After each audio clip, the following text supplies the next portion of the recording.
Bom dia a todos, que a paz do Senhor Jesus esteja no seu coração.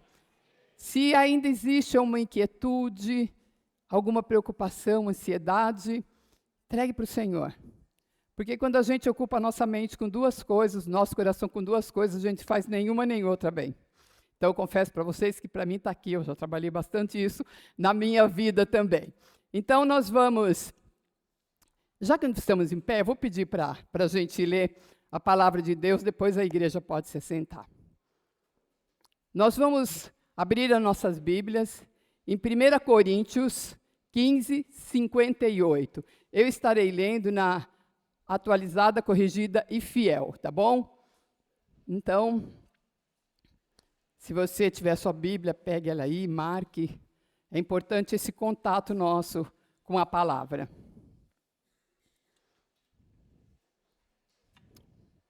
Amém? Todos acharam? Então vamos lá. Portanto, meus amados irmãos, sede firmes e constantes, sempre abundantes na obra do Senhor, sabendo que o vosso trabalho não é vão no Senhor. Eu vou ler de novo, é só um, eu acho que vale a pena a gente deixar ele entrando em nossos corações. Portanto, meus amados irmãos, sede firmes e constantes, sempre abundantes na obra do Senhor, sabendo que o vosso trabalho não é vão no Senhor. A igreja queira se assentar. Nós vamos abordar 3 partes desse versículo. O tema que o Senhor me deu, e eu confesso que lutei bastante, me esforcei bastante, estudei para estar dentro do centro da vontade de Deus. Então, que eu me sinto quando eu venho aqui, é como se eu tivesse que fazer comida para várias pessoas, né? É o alimento espiritual, mas eu me sinto, e olha que fazer comida para um monte de gente é um desafio, né? Mas não é pela minha força, mas é a graça do Senhor e a direção e a necessidade nossa diante do Pai. Então, nós vamos abordar 3 partes. Vamos entender aonde está esse versículo, qual é o contexto desse versículo. Está na carta para a igreja de Corinto, escrita pelo apóstolo Paulo, para uma igreja que a gente podia dizer que era nova. Era uma igreja que ainda era pequena, estava começando, não digo pequena, mas nova. E aqui no capítulo 15, ele está defendendo, ele está explicando sobre a morte e a ressurreição de Jesus, afirmando, não está questionando, não está dando chance para duvidar, afirmando que Jesus ressuscitou e que nós também, com ele, também vamos ressuscitar.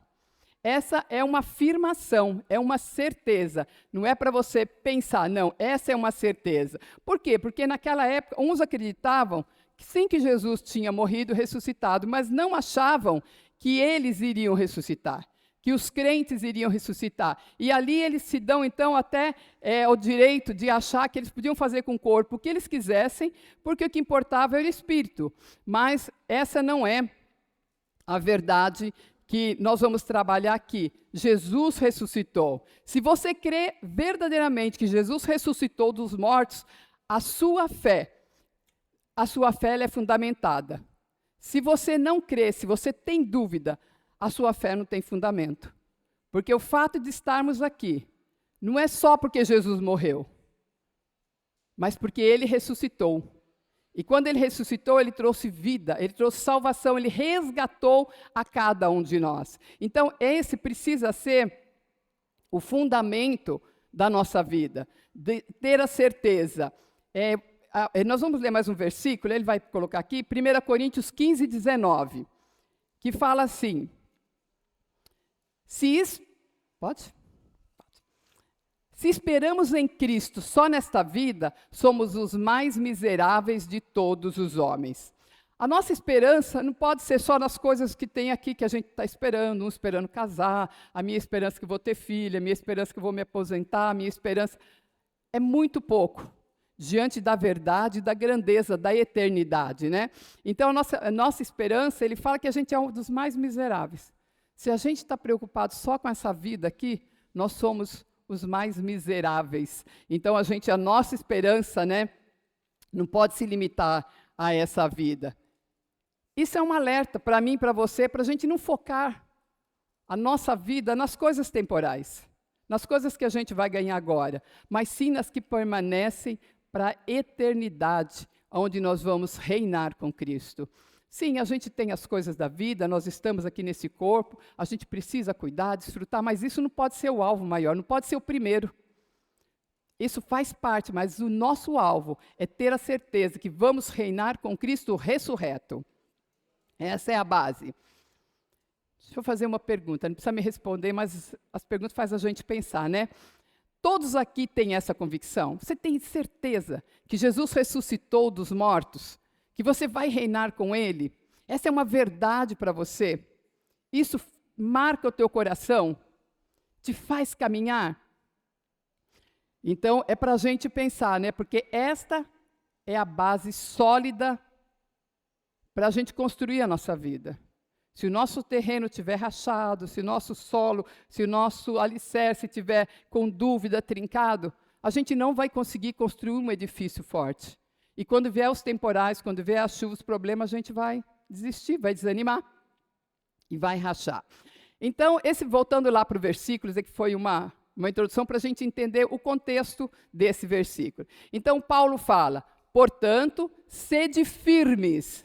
No original grego, significa assentados, fundamentados, ser sólido na fé. E estão tentando todos os dias abalar a nossa fé. Vai aparecer coisas para tirar a gente do foco daquilo que a gente crê. Coisa que parece que é verdadeira, nossa, que é legal, que é bonita, mas não é a verdade da palavra de Deus, né? Nós precisamos não permitir que as distrações, a pastora Silene há pouco tempo fez uma ministração sobre isso, se tiver dúvida, vai lá, né, investe um tempinho para receber essa palavra. Nós precisamos ser estáveis, seguros, estáveis. Com relação à nossa fé em Jesus Cristo, você está estável? Alguma coisa te abala? Medo, preocupação, o que vão dizer? Alguma coisa abala? Alguma coisa tira a certeza que você tem um Jesus Cristo ressurreto, único caminho para nós voltarmos para Deus? Porque só existe dois caminhos, ou a gente vai para Deus ou a gente vai para o inferno. É ruim ouvir isso, né? Mas é a verdade. É a palavra, e às vezes as verdades é remédio amargo que cura, né? Então, a gente precisa estar nessa certeza. A dúvida nessa questão nos enfraquece. Queridos, dúvida vem para todo mundo. A dúvida, ela vem, ela faz parte, mas o que eu não posso é deixar que essa dúvida tome conta do meu coração. Eu não posso impedir de vir pensamentos, mas eu posso permitir que eles tomem conta da minha mente e do meu coração. Por quê? Porque as coisas mudam, a ciência muda. Eu lembro que até um certo tempo atrás aí, ciência tinha falado, a medicina, que você não poderia comer ovo, que te faria mal, que não sei o quê, um monte de coisa. Tinha quem é as minhas migas, meus amigos aí, sabe disso, né? Não podia comer ovo. Nossa, fazia mal. Aí, de repente, agora é inverso. É inverso. Agora você precisa comer pelo menos 2 ovos por dia, por causa da proteína. Então, a ciência muda, porque eles estão crescendo, estão aprendendo, tem achismo no meio disso, tem interesse político, tem interesse farmacêutico, tem um monte de coisa no meio da ciência. A gente precisa crer, precisa estudar, e se tem alguém aqui que tem vontade de estudar, estuda mesmo, porque o país precisa, nós precisamos de pessoas comprometidas com a verdade para trabalhar na verdade.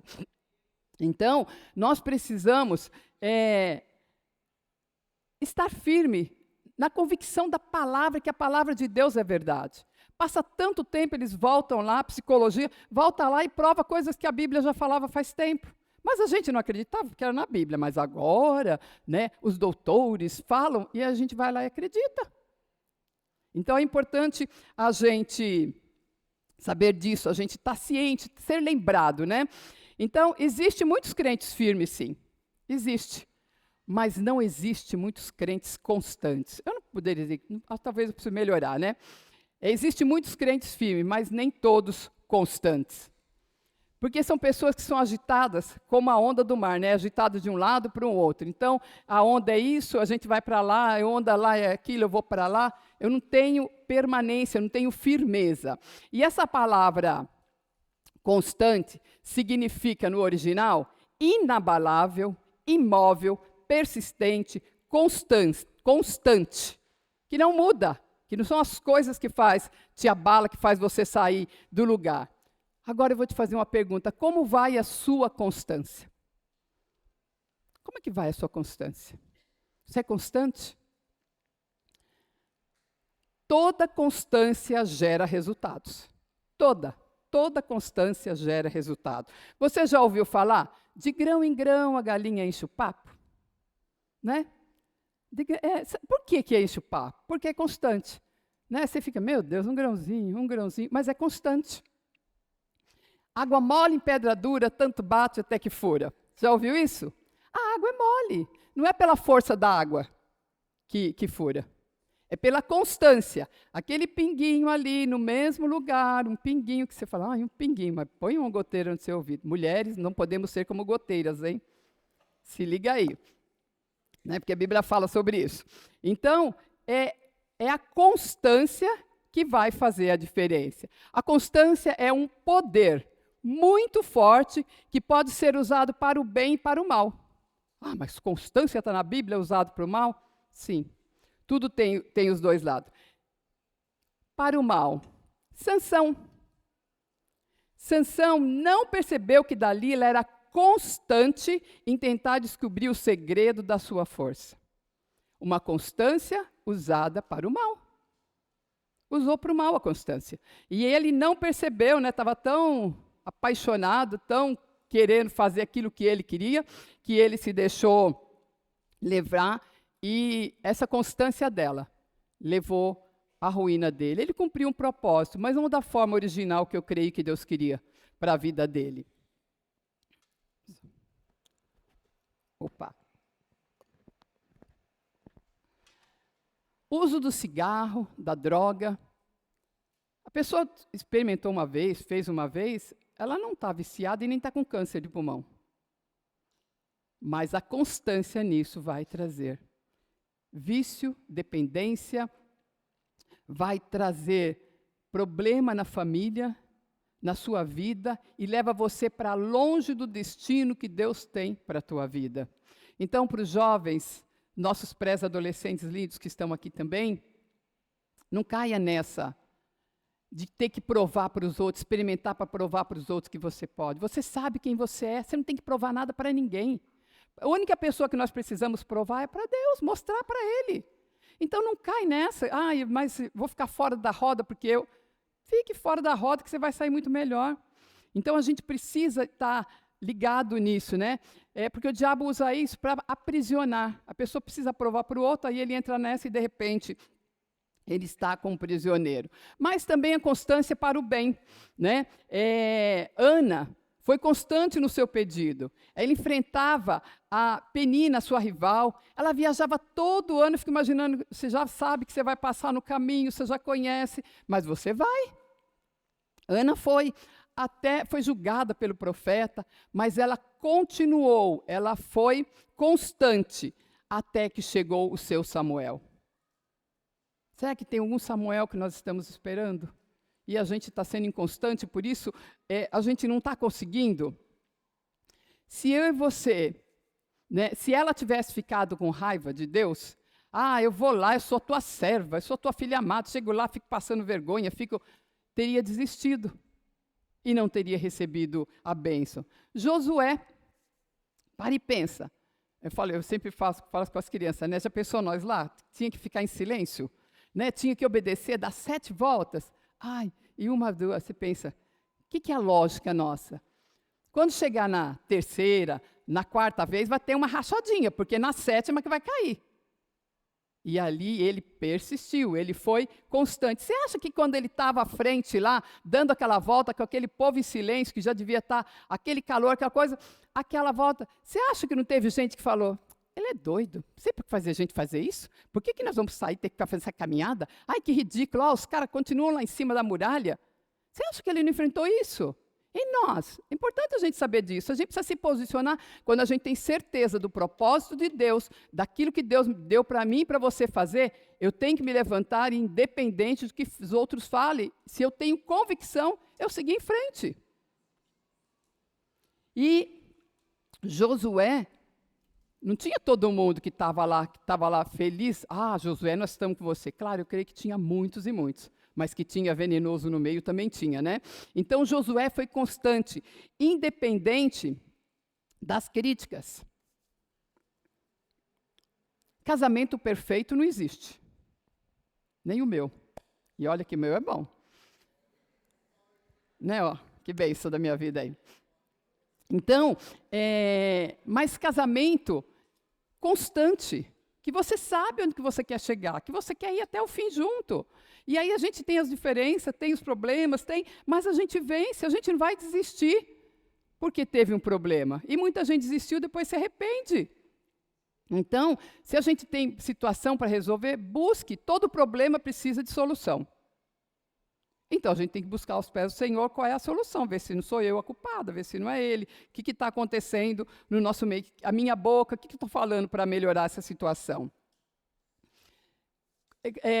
Ser constante também, e a vida financeira? A nossa vida financeira, a gente gasta mais do que ganha? A gente não pode, se a gente gastar mais do que ganha, vai dar ruim. A gente paga as nossas dívidas como prioridade, você dizima, você oferta, você é administrador que você tem, Deus pode colocar mais na sua mão, ou se Ele colocar mais, você vai gastar mais, vai fazer tudo, vai largar de vir à casa de Deus, porque agora você tem isso, você tem aquilo, então, no domingo agora eu preciso cuidar da minha casa, então eu não posso ir adorar o Senhor. Nós precisamos. E na igreja, qual a sua constância? Gente, eu vou falar isso para a gente pensar, porque isso não acontece só aqui, tá bom? Acontece em todo lugar, mas isso não significa porque acontece em todo lugar que está certo, né? Porque no domingo de ceia nós temos que colocar mais cadeiras no culto aos domingos? O que me motiva a vir ao culto? Só por causa da ceia, porque vou encontrar com meus irmãos? O que nós estamos ensinando para os nossos jovens e as nossas crianças com essa atitude? Ah, você foi para a igreja de vez em quando? Tá bom. Você vai lá só cumprir a obrigação para ficar livre, né? Você toma ceia para ficar livre o mês inteiro? A gente tem que pensar nessas coisas, né? Talvez para você, ser firme, você vem lá aqui uma vez por mês, mas você tem o seu tempo com Deus, você está fortalecido. Mas quem está do teu lado? Está no mesma pegada? Está entendendo? Porque o que a gente faz fala muito mais do que aquilo que a gente fala. Então, por favor, não se ofenda com isso. Se você se ofender, você vai lá na ministração da menorá do dia 28/9/2005, que o título é Ofensas e Ofendidos. Deus falou muito comigo através dessa ministração, então eu quero partilhar com você, tá bom? Então, nós vamos para o céu, sim. Mas que diferença nós estamos fazendo na nossa igreja? Que diferença nós estamos fazendo na nossa sociedade? Nós passamos, em média, 2 horas no domingo na igreja, e quem participa do PG, mais em média 2. Então, é uma média, e quem vem e todos estão convidados a participar desse novo tempo, né, do mais profundo, que tem sido bênção, 1 hora. Então, a gente gasta, em média, 5 horas por semana, indo adorar a Deus, tendo esse tempo com Ele. Mas quantas horas eu e você passamos no Insta, na frente da TV? Quantas? E as nossas crianças? As que são frequentes passam 4 horas por semana, as que vêm no PG e no culto. 4 horas no culto Kids e no PG, sendo ministrados. Quantas horas no celular? Na escola eles precisam ir, mas eles passam em média 30 horas na escola contra 4 que tem aqui. O que vocês acham que eles estão sendo manipulados na escola? Doutrinados. 30 horas contra 4 que a gente tem aqui. As nossas crianças estão sendo massacradas. Estão fazendo elas crer que a mentira é verdade. Por isso eu e você temos que nos levantar para ensinar para eles o que é a verdade. A gente precisa gastar tempo com eles, abrindo a palavra, mostrando, incentivando, fazendo eles ter prazer de vir à casa do Senhor. Então, a gente precisa ter. Nós trabalhamos, posso falar, com as crianças do abrigo, e eu fico feliz de trazer eles aqui. Gente, dá um trabalho e tanto. Quem acompanha a gente sabe. Mas eu quero que eles, quando eles forem embora, que eles forem adotados, eles lembrem que eles iam na casa de Deus, que eles eram amados. Então, eu convoco todos vocês que falaram amém, que não falou, pense também. Orem por eles. Orem por eles, ame. Quando passar, você vê eles que nem uns furacão, a gente vai embora desse jeito, cabelo, tudo. Vai lá e dá um abraço. Vamos pôr o amor na prática.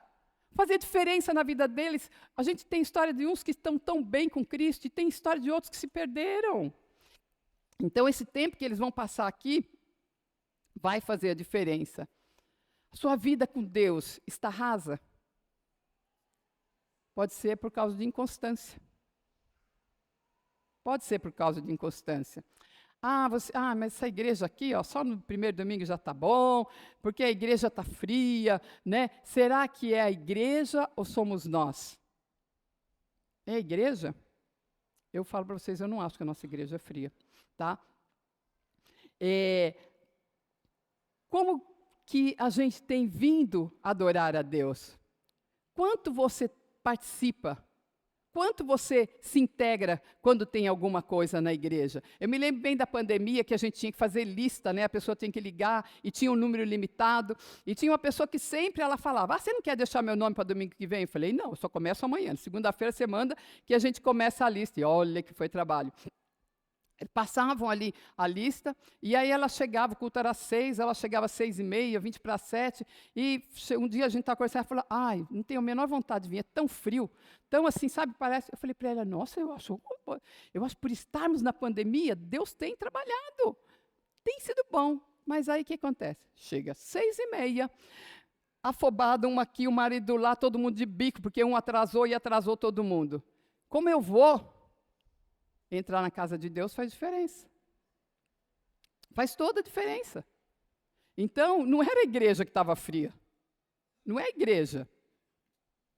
Né? A comparação te ajuda a não ser constante também. Na outra igreja tem isso, na outra igreja faz aquilo. Uma coisa eu garanto para vocês, aqui tem palavra. Porque nós temos um compromisso com Deus. A gente pode, às vezes, até falhar. Mas o nosso desejo não é servir miojo para ninguém.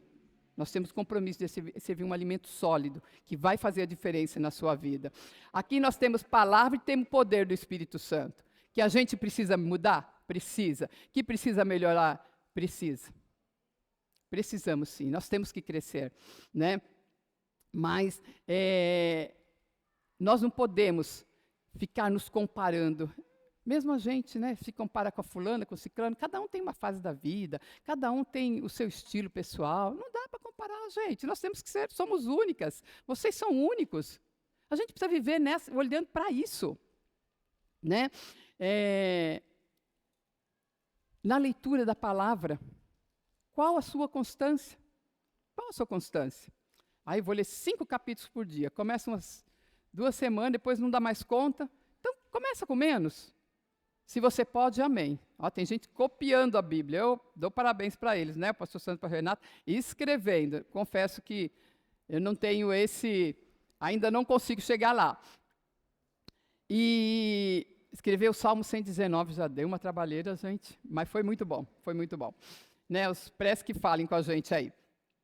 Então, mas se você não tem isso, comece com menos, mas faça constante, precisa ser constante. Comece devagar e seja constante.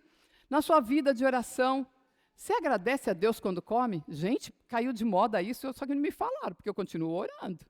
Mas parece que até, às vezes você vai no meio de pessoas cristãs, chega lá, põe a comida, cada um come. Você agradece a Deus? Você ora?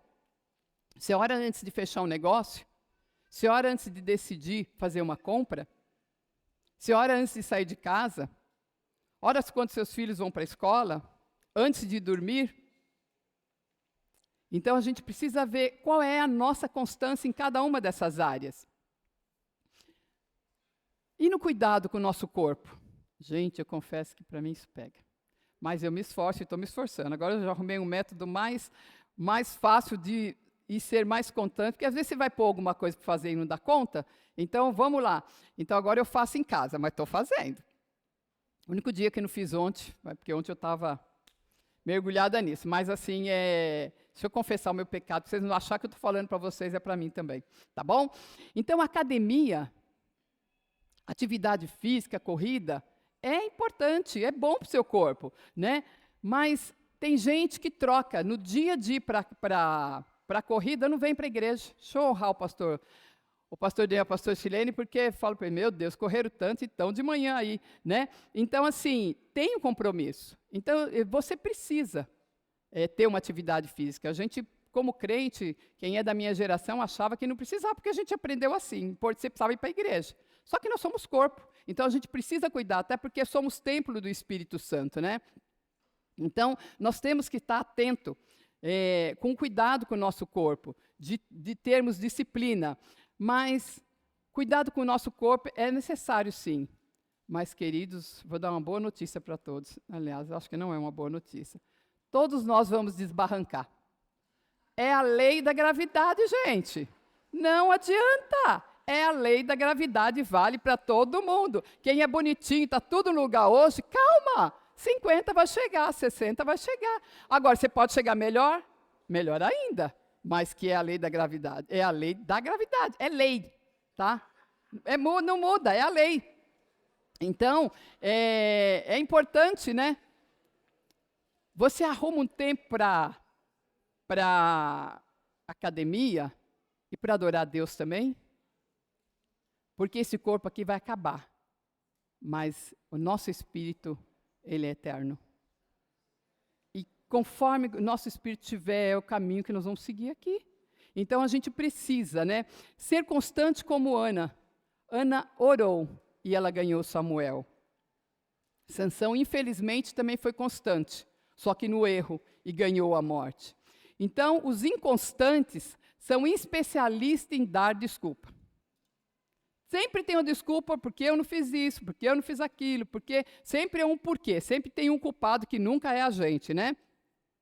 E a Bíblia fala sobre os inconstantes, em Efésios 4,14, para que não sejamos mais meninos inconstantes, levados por toda roda de vento de doutrina, pelo engano dos homens, que com astúcia enganam fraudulosamente. Nós temos que ter solidez, porque senão a gente vai ser levado por todo o vento de doutrina, por todo o modismo, por todas as coisas que aparecem, que parece ser legal.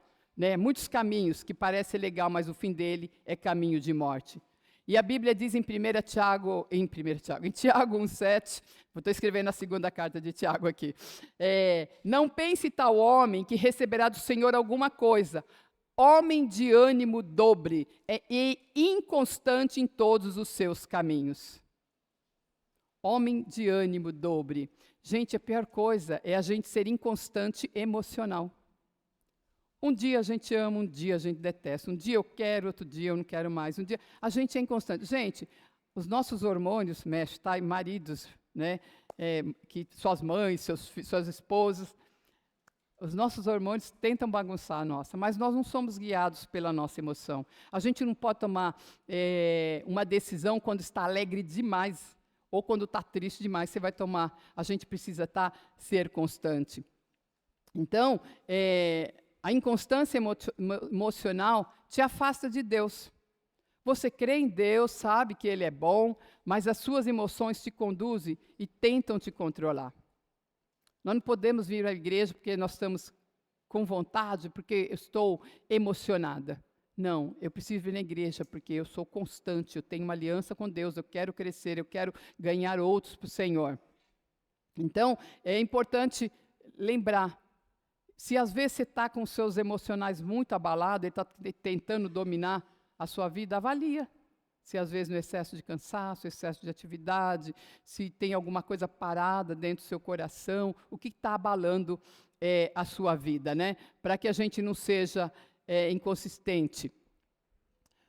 Nós não podemos ser guiados pelas nossas emoções, né? Nós precisamos ser guiados pelo Espírito Santo de Deus, que conduz a gente em toda a verdade. E isso a gente só consegue se a gente for constante na presença dele, para que quando ele fale, a gente ouça, a gente guarde no coração e a gente possa ter aquilo na hora da decisão, a gente consiga ir para frente.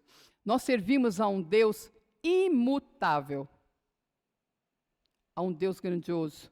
Nós servimos a Jesus Cristo ressurreto, Hoje nós começamos o culto, falei, ai Deus, obrigado, que esse louvor a gente não sabe que começou. Porque Ele vive, eu posso crer no amanhã. É a nossa base de fé. É porque Ele vive. Esse é um Deus, nosso Deus é imutável, nós precisamos guardar isso no nosso coração.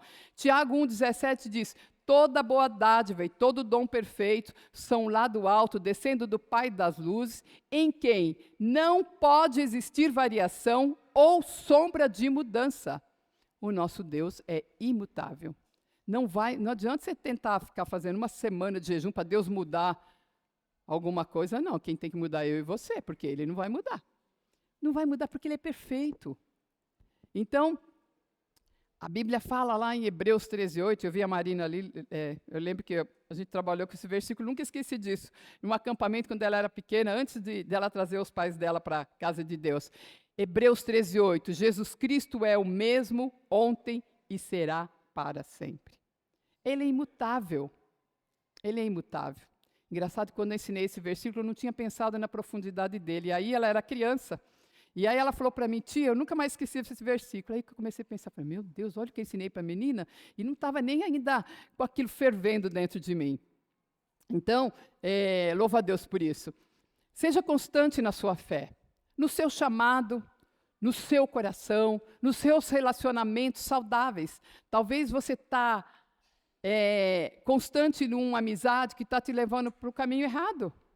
E você vai precisar, com muito amor e carinho, mostrar a verdade. Né? Esse versículo que nós lemos, indo para a parte final dele, fala assim, sempre abundantes na obra do Senhor, sabendo que o vosso trabalho não é vão no Senhor. Abundantes aqui, né, no original, é ir além do mínimo, ir além, dedicando incansavelmente na obra do Senhor. Abundância vem de firmeza e constância na sua vida. Talvez alguma coisa não está abundando na sua vida que você queria, porque você está sendo inconstante ou não está sendo firme. Então, a gente precisa, nós vivemos, eu li uma frase que eu até ia escrever aqui, depois esqueci, que hoje as distrações e o lazer têm roubado do cristão o tempo dele com Deus. Gente, a gente precisa ter lazer, precisa sair de férias, precisa passear, precisa viver com família, mas não pode tirar o nosso tempo com Deus.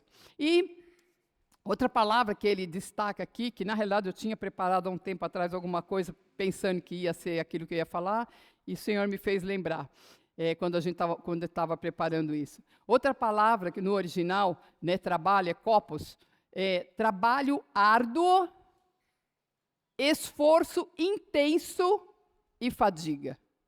Ninguém gosta, né? Ninguém gosta disso. Então, sempre abundantes, porque o vosso trabalho não é o vosso lazer. O vosso trabalho terá grande recompensa. Nós fomos chamados para o trabalho. Não dá para ser crente preguiçoso.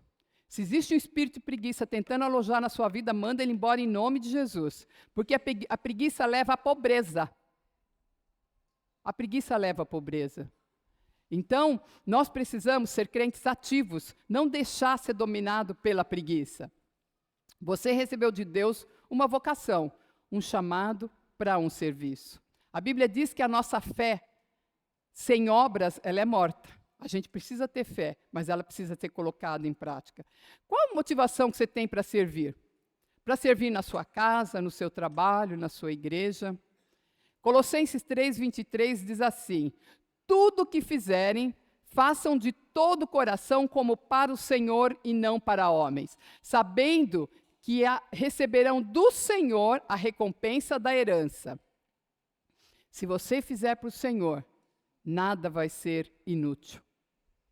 Mas quando a gente estiver criando os filhos, lavando louça, dirigindo, levando lixo para fora, ensinando, seja o que for, é o evangelho na prática. Deve ser para a glória do Senhor. Deve fazer de todo o coração. Porque quando a gente faz resmungando, você faz e ainda fica cansada, ainda fica amargo. Quando você faz de todo o coração, que você lava a louça, põe louvor lá e está cantando, é leve. É diferente, você faz aquilo fez do mesmo jeito, só que você está diferente. Então, não dá para dizer que quer servir a Deus sem servir o próximo. O nosso trabalho para Deus é através do nosso próximo. É o que eu faço para o meu próximo que eu estou fazendo para Deus. Você estudou medicina lá, em nome de Jesus, estou profetizando médicos aqui, né?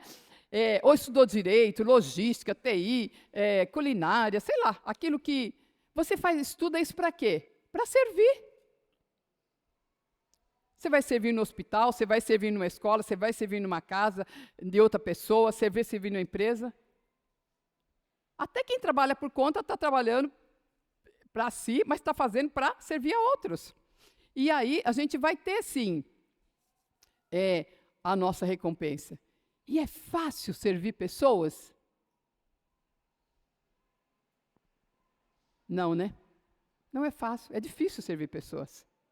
Porque se a gente pode complicar, a gente complica. Fala a verdade, sou eu que sou complicada. Às vezes podia ser mais simples, mas a gente complica.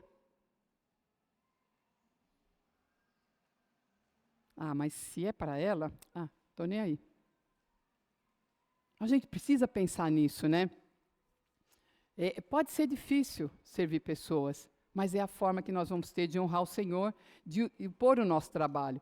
Todos nós fazemos parte da grande comissão. Nós fomos enviados ao campo para trabalhar. Cada um de nós tem uma missão, mas é para trabalhar. Que trabalho eu tenho prestado ao Senhor na minha igreja? O que eu tenho feito? Aqui a gente tem voluntariado, né? O pastor G implantou, mas você não está fazendo para ele, não.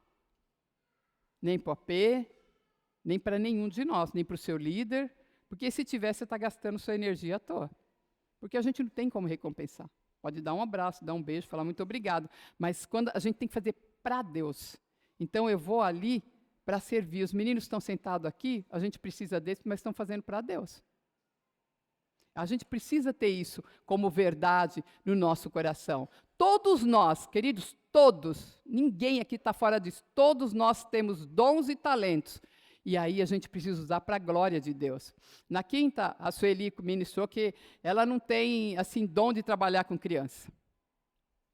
Ela gosta. Carol, capricha nos seus netos aí que você vai mudar esse pensamento da sua mãe aí. Garanto que quando vier o neto, ela vai mudar de ideia, né? Ela não é o dom dela, cuidar de criança. A área dela é libertação. A minha é trabalhar com criança. Eu creio que é o meu primeiro chamado. Mas, se eu estiver aqui na libertação, eu vou, irmãos. Já fui muitas vezes, não vou negar, mas se tiver outro para ir no meu lugar, vai com Deus. Gente, eu não vou deixar, mas não é o meu primeiro chamado. E daí? Nós as duas estamos servindo ao Senhor da mesma forma, cada um no seu dom, cada um com o seu talento.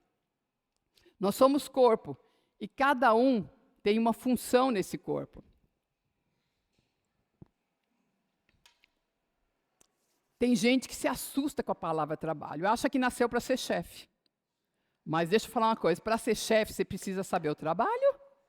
Você precisa ir lá aprender, ver quanto tempo gasta, pôr na prática. É fácil mandar os outros fazer, mas vai lá. Querido, essa igreja começou aqui com muito trabalho de uma equipe, que eu não quero citar, mas que era pouquinha gente, que a gente vinha o sábado, trabalhava a semana inteira, vinha o sábado limpar, varrer, pôr as coisas em ordem. Tinha uma galera que pegava junto, porque não tinha ninguém para fazer as coisas, a gente estava começando. E Deus honrou, e foi bom, porque hoje quando eu peço para alguém fazer alguma coisa, eu tenho ideia como que ela vai precisar fazer aquilo, porque a gente passou por isso. Então, tem gente que gosta de receber o salário, que acha que nasceu para ser chefe. Mas para ser chefe, você precisa também saber fazer o serviço, ver na prática como é que é, para poder dar conta, né? Antigamente a gente falava, eu não sei hoje, quando tinha alguma coisa da prefeitura, gente, estou falando assim, era pelo menos antigamente, não sei hoje. Um trabalhava, um ia cavar o buraco e 5 ficavam em volta olhando. Ia 6 pessoas achar que ia tampar os buracos. Tem gente que lembra, eu não sei se ainda está assim, mas antigamente a gente lembra. Era um fazendo e 5 olhando. Na igreja não dá para ser assim, gente. Na igreja, nós precisamos lembrar que o nosso trabalho dignifica.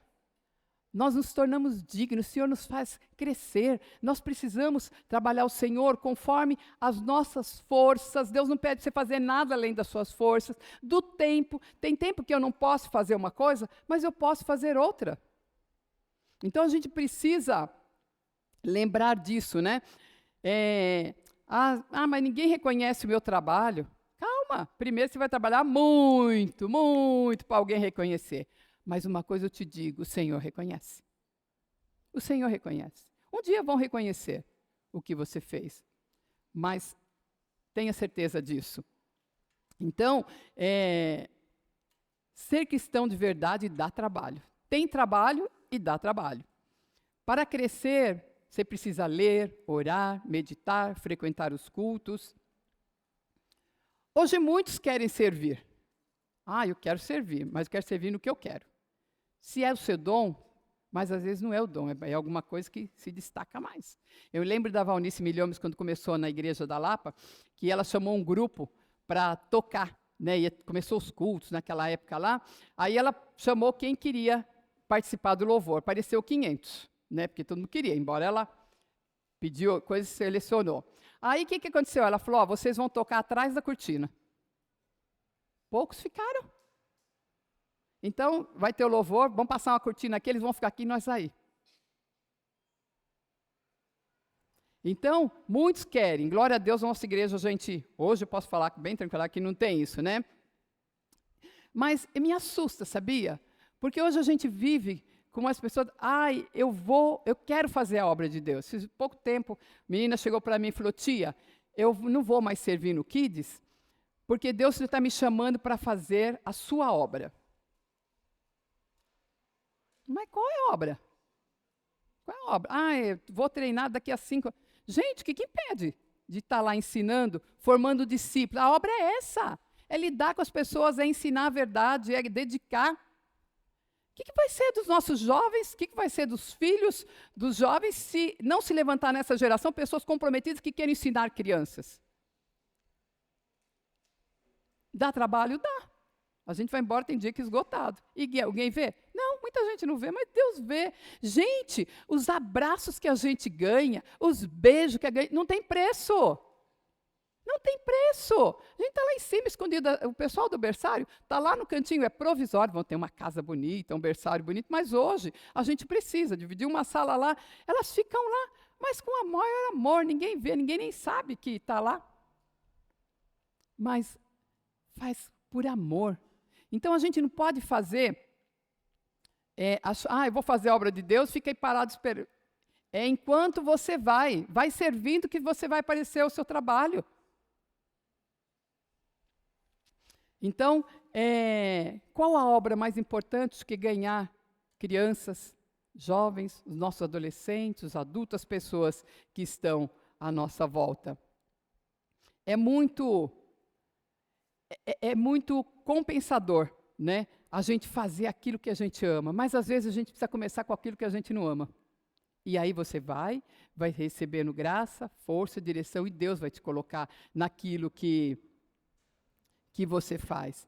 Moody, né? O influente evangelista norte-americano, vendedor de sapatos, podia estar numa boa, porque sapato naquela época não é igual aos nós que vamos lá na loja, lá que tem aquele montão lá na baciada lá, não. Era coisa mais, né? Ele deixou os negócios lucrativos dele e começou trabalhando com crianças. Começou trabalhando com crianças e Deus o honrou e ele foi a lugares altos. A nossa igreja de Olho d'Água do Casado começou, a missionária Nadir foi para servir. E ela começou a igreja, que hoje é com crianças. Só com crianças. Ela ia fazer o culto, só tinha criança. Mas hoje essa igreja continua. Aquelas crianças são os jovens de hoje. Quando a gente vai lá, que passa, é gostoso de ver, eles eram todos crianças. E estão lá servindo, eles são a igreja de hoje. Então, você tem um compromisso com a criança que tem do seu lado, na sua casa, de ajudá-la a crescer forte, amando ao Senhor. Ensinando para ela os verdadeiros valores, né? que às vezes a gente quer servir, quer que seja do nosso jeito. Nem sempre dá. Tem coisa que é processo, né? A gente precisa modernizar o ensino infantil, né, em termos de visual, a igreja, os PGs. Tem sempre, porque a gente vive na era da tecnologia, não é? Mas o que a gente precisa? Mudar, mas não mudar princípios. Porque querem trazer o mundo para dentro da igreja. Está errado. Tão errado quanto não fazer. Porque não é para trazer o mundo para dentro da igreja, nós temos que saber o que nós estamos trazendo, porque a verdade da palavra de Deus, ela não muda. E quanto aos nossos adolescentes se perdendo, quantos? Porque poucos têm disposição de acompanhar. Dá trabalho? Dá trabalho. Mas poucos. Às vezes não é o seu chamado e não se sinta acusado por isso, mas e quem tem o chamado e está deixando para depois? Então, é muito importante destacar que cada um tem o seu chamado e cada um tem uma fase na vida, cada um tem as prioridades, o momento, a vocação. Isso aqui não é para acusar ninguém, o Senhor conhece, é para nos despertar, para que a gente esteja aonde Ele está, né? Onde Ele quer que nós estejamos. Mas se nós, como servos de Deus, não nos levantarmos, o mundo se levanta. Estava conversando com uma líder de uma outra igreja, de outra igreja de verdade, né? E ela está falando, compartilhando, que 2 jovens, adolescentes na realidade, que ministravam o louvor na igreja, começaram a ficar diferente um tempo, mas eles iam. E aí depois se descobriu, esses 2 jovens, eles estavam na igreja, mas eles estavam sendo assediados na escola por uma pessoa que tinha função lá, que falava muito para eles, não tem problema, você pode ir na igreja, mas você pode ir na Umbanda também, é o mesmo Deus, vamos lá, vai conhecer. E aqueles meninos acabaram cedendo, não compartilharam. Tentação é para ser compartilhada. Se você está passando por atenção, arrume alguém de confiança e fala, nossa, eu estou balançando. Olha, me ajude em oração. Então, aqueles dois jovens, né, 2 adolescentes, começaram a ficar diferentes em casa, as mães também começaram a achar que eles estavam diferentes. Mas o que tinha? Tinha uma servente, eu não sei qual era o cargo dela, se era professora, em cima deles. E eles fizeram uma escolha. E eles foram para a Umbanda e largaram. Os pais ficaram arrasados. Agora, por quê? Sabe por quê? Porque lá tinha alguém que acompanhou eles de perto. Alguém acompanhou eles de perto. Nós temos que pensar nisso. Nós temos que pensar nisso. Então, se nós não estamos nos levantando para fazer o que a gente pode fazer, não é para fazer o que eu não posso fazer, não posso. A gente precisa ter paz nisso. A gente precisa ter paz naquilo que a gente acredita. Então, nós precisamos, né, nos alimentarmos da palavra. Sabe, você tem um tempo, põe um louvor, põe palavra, ministração. Hoje eu sou fã de carteirinha da Joyce Meyer, aprendi muito, louvo a Deus e oro sempre por ela e pela família dela. Ministrações de 20 minutos, enquanto eu lavo a louça, terminou uma. Aí eu ponho bem alto para o barulho da água não impedir eu de ouvir, né? Então, para quê? Para me perder. Então, é aproveitar o tempo. E para servir, queridos, a gente precisa ser humilde. Nos submetermos a princípios da verdade, da palavra, estar em concordância com a nossa liderança, com a palavra, né? Se você tem divergência, vai conversar. É bom. Às vezes a gente senta para conversar com alguém, a pessoa começa a falar, de repente ela mesma descobre que ela estava errada ou que ela estava certa, dependendo de cada caso, né? Precisamos ter liberdade, é família. Aqui não tem ninguém melhor do que ninguém. Tem funções diferentes, mas não melhor do que ninguém. Então, ter liberdade de chegar e falar, de abrir o coração, falar, eu não gostei muito disso. Senão a gente não cresce. E como é ruim, a gente está achando que está fazendo certo, depois descobre que está fazendo errado. Porque nem percebeu. E ninguém, às vezes, teve coragem de falar para a gente, né? Então, o encorajamento para servir é saber que não servimos a homens, e sim a Deus verdadeiro, a Jesus Cristo ressurreto. Essa é a verdade que não pode sair daqui hoje. Eu sou constante, porque eu tenho Jesus que ressuscitou, que morreu e ressuscitou. Essa é o fundamento da nossa fé. E quando a gente lê o versículo 58, antes do 58, a hora que você tiver um tempinho, lê lá. Tira essa semana aí, medita, né, nesse capítulo 15 de 1 Coríntios 15, né?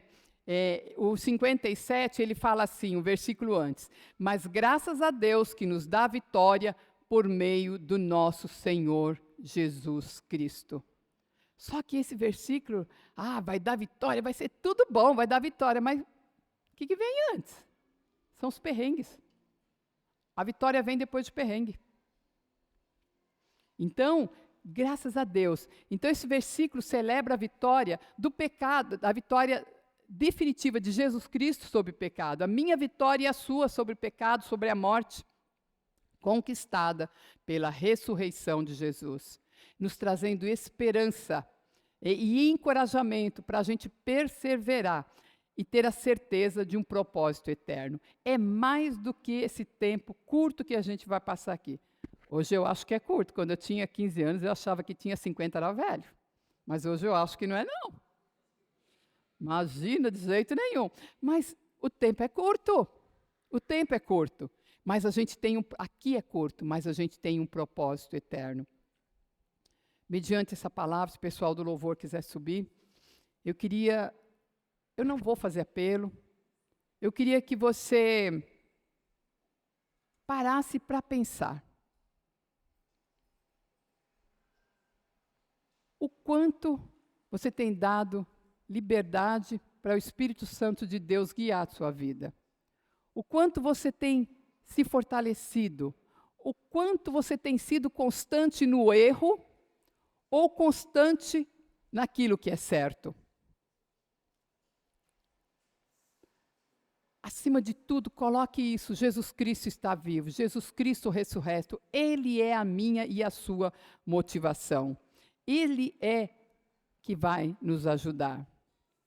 Então, abaixe sua cabeça e fale para o Pai. Eu tenho certeza que o Espírito Santo de Deus falou com você, assim como Ele falou comigo, para que eu pudesse estar aqui. Senhor Deus, em nome de Jesus.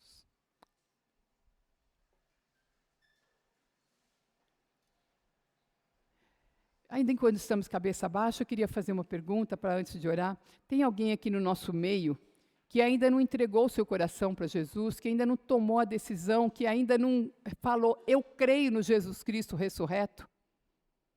Se tem alguém, esse é o momento de você entrar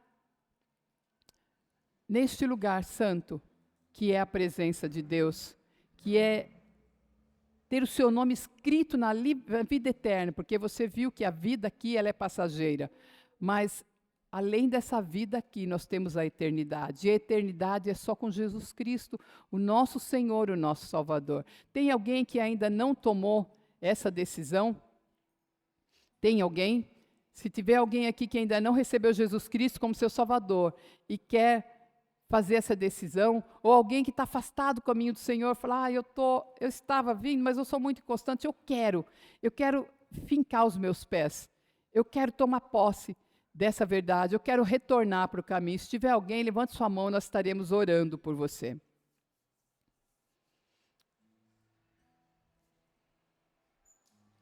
Nós teremos uma eternidade para viver ao lado de Cristo. Então aproveite a vida aqui e faça tudo aquilo que você pode fazer para o Senhor.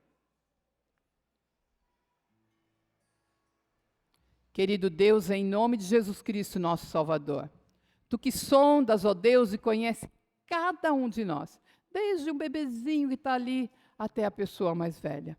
O Senhor nos conhece, Pai. O Senhor sabe, ó Deus, das nossas necessidades. O Senhor sabe das nossas limitações, daquilo que tem no nosso temperamento que nos faz, às vezes, procrastinar ou nos deixa inseguros, e isso nos impede de ser constantes. Pai, em nome de Jesus, eu quero declarar um exército de Cristo constante, firmado na rocha, tendo a certeza da vitória, que não vai parar na segunda ou na terceira volta, nem na quinta, nem na sexta, mas vai fazer tudo, Pai. Vamos dar as 7 voltas, vamos fazer tudo, Senhor, conforme o teu propósito. Olha para nós, ó Deus, um povo que chama pelo teu nome. Senhor, cada pessoa que está nesse lugar veio porque reconhece que precisa de ti, que precisa da tua graça, que precisa do teu amor, que reconhece que precisa de ti, Senhor. Sozinho não somos nada, somos fracos, ó Deus, mas o Senhor nos faz forte, e no Senhor nós somos fortes. Ah, Pai, ajuda-nos, ó Deus, a sermos constantes. Ajuda-nos, ó Deus.